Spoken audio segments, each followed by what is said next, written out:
আমরা রাখতাম পারি না। কি রাখতাম? আরে বেটা, 7 বছরের বাচ্চা যদি রাখতে পারে, তুমি রাখতে পারো না কেন? তুমি কি মানুষ না জানো? তুমি কি মুসলমান না? তোমারে আল্লাহ বিবেক বুদ্ধি দেয় নাই? তোমারে তো মানুষ না বানায় কুত্তা বানাইলেও পারতো। বাচ্চারা হাইটা যাইতে বিনা কারণে লাথি আর ঢিল দিত, ঠিক না? তোমারে তো বিড়ালও বানাইতে পারতো, খাবারের পাশ দিয়ে গেলে মুখ দাও নাই, তারপরেও লাঠি পিটা। ওরা মনে করে আমাদের কেউ দেখে না, তাই না?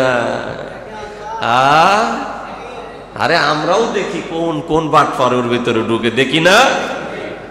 যেগুলা ঢুকে সবগুলা রোজা রাখার যোগ্য, ঠিক না বলেন? একটাও ওর ভিতরে নাই যে রোজা রাখতে পারবেন, একটাও নাই।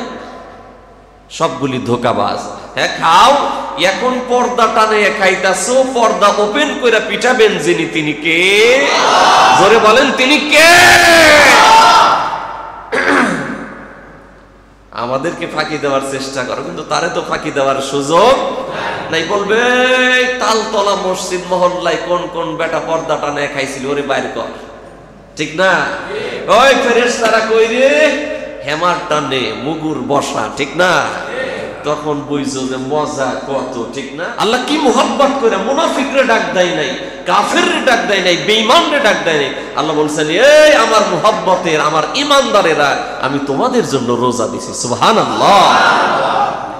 কপাল পোড়া, তুমি বুঝলা না? মুনাফিকের জন্য তো রোজা দেয় নাই, কাফেরের জন্য তো দেয় নাই। তুমি না পরিচয় দেয় তুমি মুসলমান, তোমারে না আল্লাহ মুহাব্বত করে বলছে, এই তোমার জন্যই তো আমি রোজা দিছি। সুবহানাল্লাহ। তুমি দেখো না, পাশের বাড়ি ছোট্ট বাচ্চা 7 বছর 8 বছর, ও রোজা রাখে। কয় না, আমারে রোজা রাখতে হবে। বাবারে কয়, মারে কয়, আমারে কিন্তু ডাক দিবা। পরের দিন রাগ করে বাবা মার সাথে কথাই কয় না, খায় না, যে ডাক দিলা না কেন, ঠিক কিনা বলেন? আর এই ছোট্ট বাচ্চাটা বুঝলো তুমি হাইওয়ান, তুমি বুঝলা না। আল্লাহ বোঝার তৌফিক দাও, বলেন আমিন।